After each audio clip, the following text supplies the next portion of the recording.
काही वेळातच ही पत्रकार परिषद सुरू होते। थेट दृश्य आपण या ठिकाणी पाहतोय।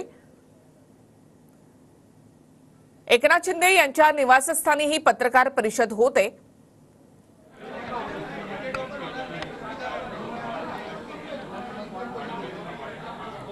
दादा भुसे, प्रताप सरनाईक, रवींद्र फाटक या ठिकाणी पोहोचले। संजय शिरसाट, भरत गोगावले हे देखील आता या पत्रकार परिषदेमध्ये पोहोचले आहेत आणि काही वेळातच पत्रकार परिषद सुरू होईल। काही वेळापूर्वी बोलताना संजय शिरसाट यांनी यामध्ये काही महत्त्वाची भूमिका एकनाथ शिंदे मांडतील असे संकेत दिलेत। त्यामुळे महाराष्ट्राची उत्सुकता देखील तेवढीच वाढलेली आहे। या सगळ्या महाराष्ट्रातल्या सत्ता स्थापनेच्या घडामोडीनंतर एकनाथ शिंदे काय बोलतात याकडे लक्ष असणार आहे। 23 तारखेला निकाल लागलेला आहे आणि आज 27 तारीख आहे, मात्र अद्यापही मुख्यमंत्री पदाची घोषणा करण्यात आली नाही किंवा सत्ता स्थापनेचा मुहूर्त ठरलेला नाही। अशा वेळेला आज एकनाथ शिंदे काय नेमकी भूमिका मांडतात याकडे लक्ष असणार आहे।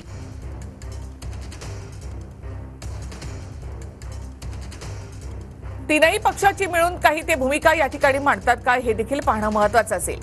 तर उद्या अमित शहांसोबत एकनाथ शिंदे, देवेंद्र फडणवीस, अमित आणि अजित पवार यांची बैठक देखील होणार आहे।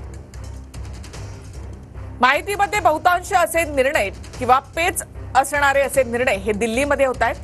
अमित शहा यांच्यासोबतच्या बैठकीनंतर हे निर्णय घेतले जातात। तर उद्याच्या या बैठकीआधी एकनाथ शिंदे आपली कोणती भूमिका या ठिकाणी मांडतात याकडे लक्ष असणार आहे। सध्याचे काळजीवाहू मुख्यमंत्री एकनाथ शिंदे यांच्या पत्रकार परिषदेची ही तयारी आपण या ठिकाणी पाहतोय।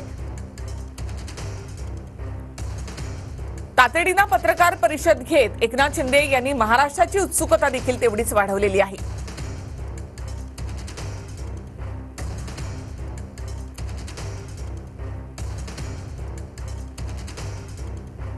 तर या आधीच्या पत्रकार परिषदा वर्षावर किंवा सह्याद्रीवर होत होत्या, मात्र आता एकनाथ शिंदे यांच्या निवासस्थानी होणारी ही पहिलीच पत्रकार परिषद।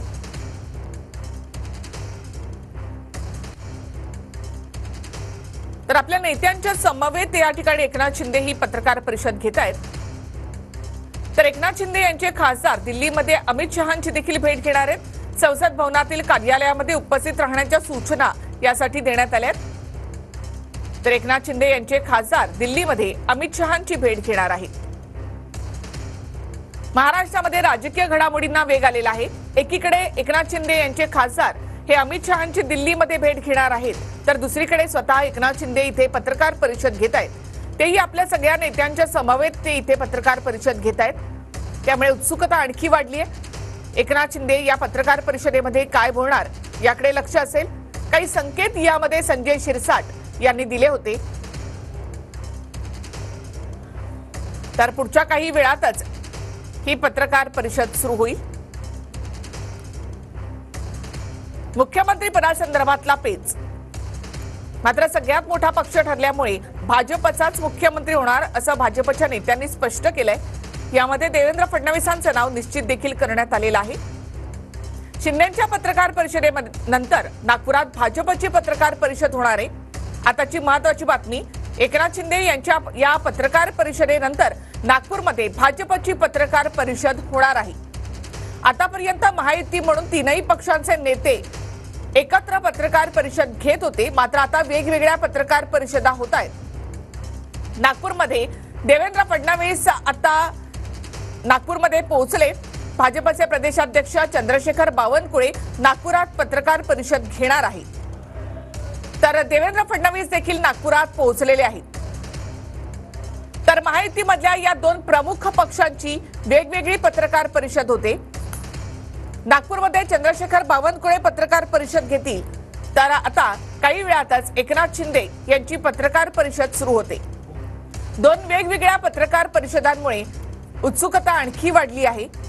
शिंदेच्या पत्रकार परिषदेनंतर नागपुरात भाजपची पत्रकार परिषद होणार। त्यामुळे एकनाथ शिंदे या पत्रकार परिषदेमध्ये नेमकं असं काय बोलणार याची उत्सुकता आहे। काही वेळातच या पत्रकार परिषदेला सुरुवात होईल।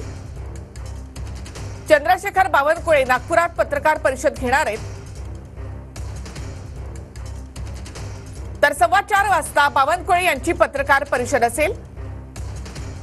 तर उद्या अमित शहानी तीनही पक्षाच्या नेत्यांना दिल्लीमध्ये बोलावलेलं आहे। त्यासाठी देवेंद्र फडणवीस, अजित पवार आणि एकनाथ शिंदे दिल्लीमध्ये देखील जाणार आहेत। महायुतीच्या तीनही नेत्यांना उद्या दिल्लीला बोलावण्यात आलेलं आहे। अमित शहा यांच्यासोबत त्यांची बैठक होईल, मात्र त्याआधी एकनाथ शिंदे यांची ही पत्रकार परिषद, तर नागपूरमध्ये चंद्रशेखर बावनकुळे यांची 4:15 वाजता पत्रकार परिषद होणार आहे। या वेगवेगळ्या पत्रकार परिषदांमुळे आणखी उत्सुकता वाढलेली आहे। तर काही वेळातच एकनाथ शिंदे यांची ही पत्रकार परिषद सुरू होते। दोन वेगवेगळ्या पत्रकार परिषदा। आतापर्यंत महायुतीमध्ये तीनही नेते एकत्रितपणे पत्रकार परिषद घेत होते, मात्र आज वेगवेगळ्या पत्रकार परिषदा। एकनाथ शिंदे यांची ठाण्यामध्ये त्यांच्या निवासस्थानी पत्रकार परिषद होते। 23 तारखेला निकाल लागल्यानंतर सुद्धा अद्याप सत्ता स्थापनेचा दावा करण्यात आला नाही किंवा मुख्यमंत्री पदाचा चेहरा कोण हे देखील सांगण्यात आलेलं नाही।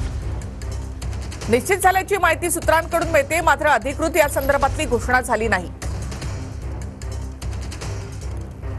त्यामुळे या पदासंदर्भात पेच निर्माण झाल्याचं महाराष्ट्राला वाटतं। तर एकनाथ शिंदे या संदर्भात आपली कोणती भूमिका मांडतात हे पाहणं महत्त्वाचं असेल। आपली नजर या दोन्ही पत्रकार परिषदांवर आहे।